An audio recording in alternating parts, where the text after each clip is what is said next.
আসসালামু আলাইকুম দর্শক।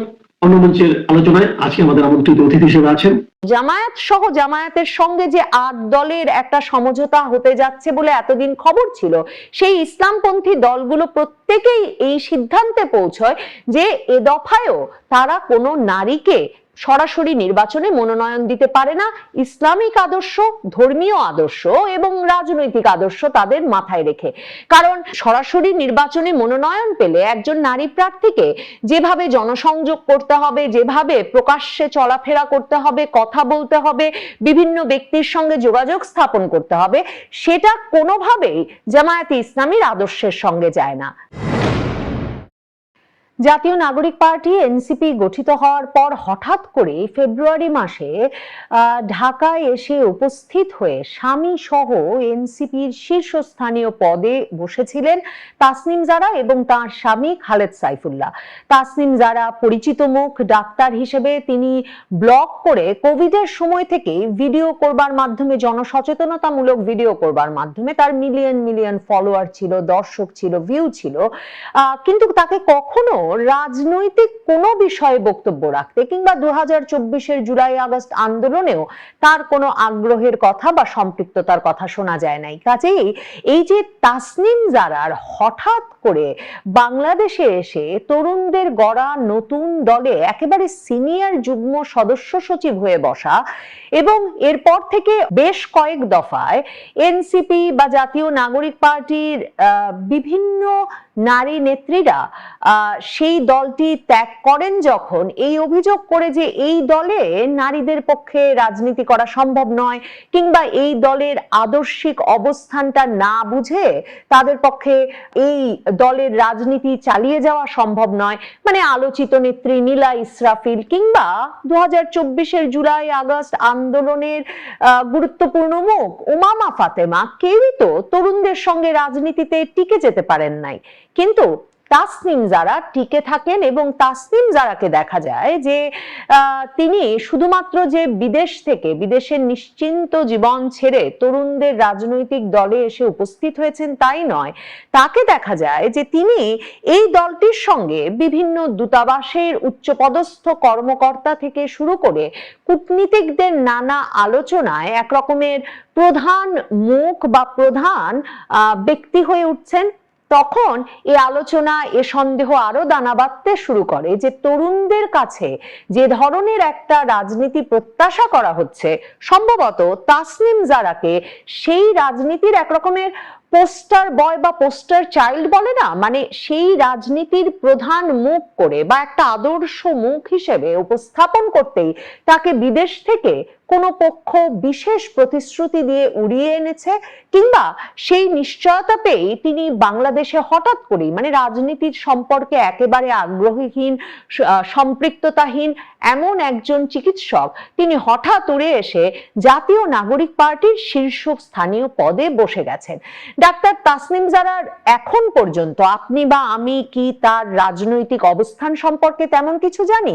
দেখেন, জাতীয় নাগরিক পার্টি এই যে বলে তারা ডানপন্থার রাজনীতিও করবে না, বামপন্থার রাজনীতিও করবে না, মধ্যপন্থার রাজনীতি করবে, সেই রাজনীতিটা কেমন? সেই রাজনীতি কি নারীর পোশাক নিয়ে মব সৃষ্টির বিপক্ষে? সেই রাজনীতি কি নারীর জন্য রাজনীতিতে, সংস্কৃতিতে, সমাজে, পরিবারে সমান অধিকারের পক্ষে? নাকি জামায়াতে ইসলামী যেমনটা বলছে এখন তারা যখন রাজনীতির শীর্ষ স্থানে, রাজনীতির একেবারে সম্মুখ ভাগে এসে উপস্থিত হয়েছে, তখন যেমন বলছে যে নারীর অধিকার বা নারীর জন্য ন্যায্য অধিকার নিশ্চিত করার জন্য নারীর বাইরে কাজের কর্মঘণ্টা কমিয়ে আনা দরকার এবং সেই কর্মঘণ্টাটা ক্ষতিপূরণ রাষ্ট্রকে দেওয়ার একটা ব্যবস্থা করা দরকার, কারণ নারীর মূল দায়িত্ব এবং কাজ হচ্ছে ঘরে বা পরিবারে। এখন তাসনিম জারা যখন ঢাকা ৯ আসন থেকে এনসিপির প্রার্থী হবেন এবং সে কারণে প্রচারণার জন্য তার যথেষ্ট অর্থবল যেহেতু নাই, তিনি ক্রাউড ফান্ডিং এর সিদ্ধান্ত নিলেন, তখন তিনি এই ক্রাউড ফান্ডিং এর ঘোষণা, মানে সকলকে বিকাশে বা তার ব্যাংক অ্যাকাউন্টে টাকা দেওয়ার আহ্বান জানানো মাত্র 29 ঘন্টায় তাসনিম জারা 47 লক্ষের বেশি টাকা উঠিয়েছিলেন এই 23শে ডিসেম্বর তারিখে। তার মানে তাসনিম জারা প্রকৃতপক্ষেই একটা প্রত্যাশা এবং পরিচিতির কেন্দ্রে চলে এসেছিলেন। কিন্তু এখন তাসনিম জারাকে এনসিপি ছাড়তে হলো নাকি এনসিপি তাসনিম জারাকে ছেড়ে দিল, সেই বিষয়টা বোঝা কিন্তু খুব জরুরি। দেখেন, এনসিপির সঙ্গে যে জামায়াতে ইসলামীর একটা নির্বাচনী সমঝোতা হতে যাচ্ছে, এটা ঘোষণা আসা এখন সময়ের ব্যাপার মাত্র। সংবাদ মাধ্যমগুলো নিশ্চিত করছে যে নাহিদ ইসলাম, জাতীয় নাগরিক পার্টির আহ্বায়ক, মূল নেতা আক্তার হোসেন, হাসনাত আব্দুল্লাহ, সার্জিস আলম, নাসির উদ্দিন পাটোয়ারি, এই শীর্ষ বা মূল 5 নেতাই এনসিপি জামায়াতে ইসলামীর সঙ্গে জোট করে নির্বাচন করুক, এই বিষয়ে তারা একমত।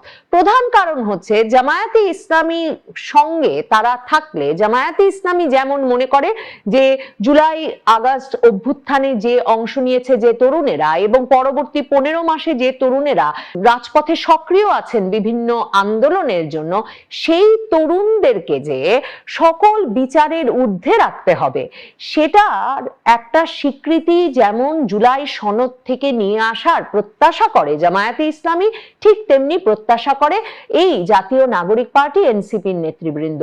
তাদের একটা মূল ভয়ের জায়গা হচ্ছে যে এমনকি বিএনপিও যদি নির্বাচিত হয়ে আসে, তাহলে বিএনপি যেহেতু জুলাই সনদটা সেভাবে স্বীকার করতে চাইছে না, সংস্কারগুলো স্বীকার করতে চাইছে না, গণভোটকে ততটা গুরুত্ব দিচ্ছে না, বিএনপি নির্বাচিত হয়ে এলেও তারা একরকমের বিপদগ্রস্ত হবেন এবং তাদেরকে কোণঠাসা করে বিএনপি আসলে একরকমের বিচারের মুখোমুখি করতে পারে বিভিন্ন ফৌজদারি অভিযোগে। এই ভয়টা থেকে জুলাই আগস্ট আন্দোলনের নেতৃস্থানীয় এই নেতারা এখন যে কোনো ভাবে একটা রাজনৈতিক শক্তির সঙ্গে দাঁড়াতে চাইছে। এই যে জুলাই আগস্ট আন্দোলনের সময় এবং তার পরবর্তী সময়ে নেতা কর্মীরা বিভিন্ন ঘটনায় জড়িত থাকার দায়ে শেষ পর্যন্ত ফৌজদারি অভিযোগের দায়ে পড়বেন কিনা, এই ভয়টা কিন্তু জামায়াতে ইসলামীরও আছে। জামায়াতে ইসলামীও সে কারণে জাতীয় নাগরিক পার্টিকে এখন দলে নিতে প্রস্তুত একদিকে, সে কারণে অন্যদিকে জুলাই আগস্ট আন্দোলনের যে মূল চালিকা শক্তি তারা ছিল, যেটা তারা বলে আসছিল এতদিন ধরে, কিন্তু জাতীয় নাগরিক পার্টির নেতৃবৃন্দের অস্বীকারের মুখে তারা সম্পূর্ণ স্বীকৃতি পাচ্ছিল না, সেই স্বীকৃতিটুকু আদায় করে নিতেও জামায়াতে ইসলামী দেখছে যে জাতীয় নাগরিক পার্টির তরুণ নেতাদের নেওয়া যেতেই পারে। কাজেই এই জোট হওয়া এখন সময়ের ব্যাপার মাত্র। আর বিএনপি এই তরুণদেরকে দলে নিয়ে এদেরকে রাজনীতিতে একটা দীর্ঘ সময় স্থায়ী করতে একেবারেই আগ্রহী নয়। এই অবস্থায় এখন জামাত এবং এনসিপির যে জোট হতে যাচ্ছে, পত্রিকায় খবর আসছিল বটে যে নারী নেত্রীদের সেক্ষেত্রে আপত্তি আছে। তাসনিম জারা ছাড়া সামান্তা শারমিন গুরুত্বপূর্ণ নেত্রী জাতীয় নাগরিক পার্টির, কিন্তু তিনি নির্বাচনে অংশ নিচ্ছেন না বা তিনি মনোনয়ন পান নাই কিন্তু জাতীয় নাগরিক পার্টি থেকে।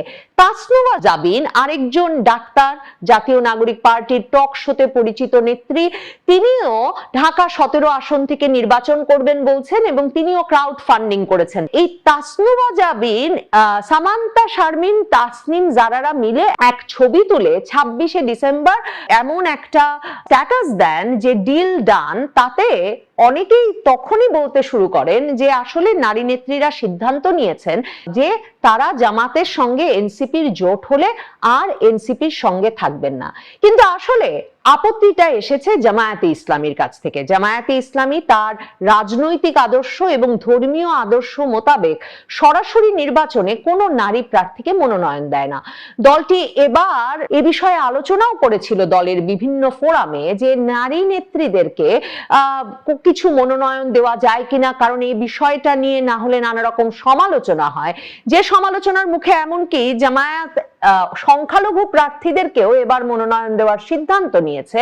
কিন্তু শেষ পর্যন্ত জামায়াত সহ জামায়াতের সঙ্গে যে 8 দলের একটা সমঝোতা হতে যাচ্ছে বলে এতদিন খবর ছিল, সেই ইসলামপন্থী দলগুলো প্রত্যেকেই এই সিদ্ধান্তে পৌঁছয় যে এ দফায়ও তারা কোনো নারীকে সরাসরি নির্বাচনে মনোনয়ন দিতে পারে না, ইসলামিক আদর্শ, ধর্মীয় আদর্শ এবং রাজনৈতিক আদর্শ তাদের মাথায় রেখে।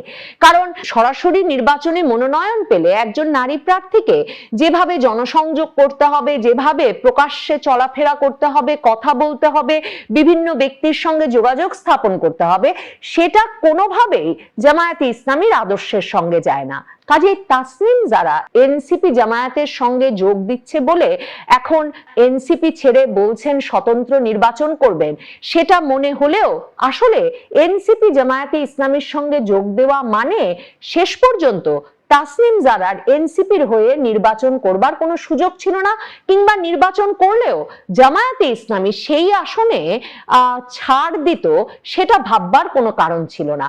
কারণ জামায়াতে ইসলামীর নারী নেত্রীদের মধ্যে তাহলে এক ধরনের অসন্তোষ তৈরি হতো যে জামাত তার আদর্শ থেকে সরে গিয়ে যখন তাসনিম জারার মতো নারী প্রার্থীকে সমর্থন দিতে পারছেন, তখন কি করে জামায়াতে ইসলামীর রাজনীতির জন্য দীর্ঘ সময় ধরে ত্যাগ স্বীকার করে আসা নারীরা কেন সে সুযোগ পাচ্ছেন না?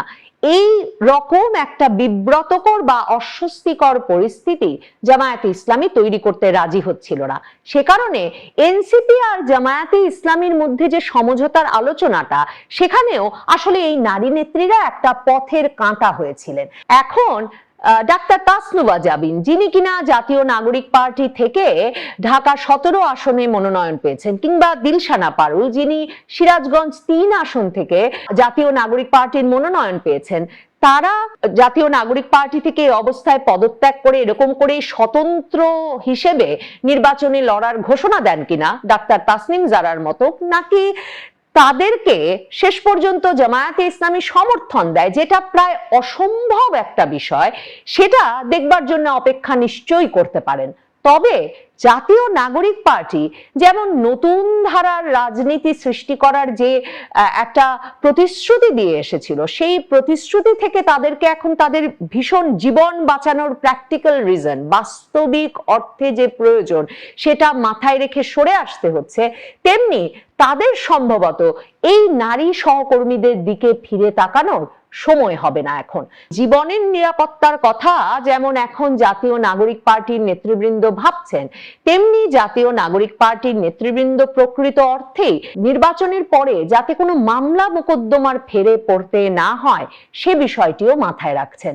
তাসনিম জারার ঢাকা 9 আসনে নির্বাচন করলে তাকে বিএনপি সমর্থন দিতে পারে, সে বিষয়ে জোর আলোচনা ছিল। কারণ বিএনপি যখন নভেম্বরের শুরুতে মনোনয়ন ঘোষণা করেছিল, তখন তারা ঢাকা 9 আসনটা খালি রেখেছিল। বিএনপি এরই মধ্যে ঢাকা 9 আসনে ছাত্র দলের সাবেক সাধারণ সম্পাদক হাবিবুর রশিদকে মনোনয়ন দিয়েছে।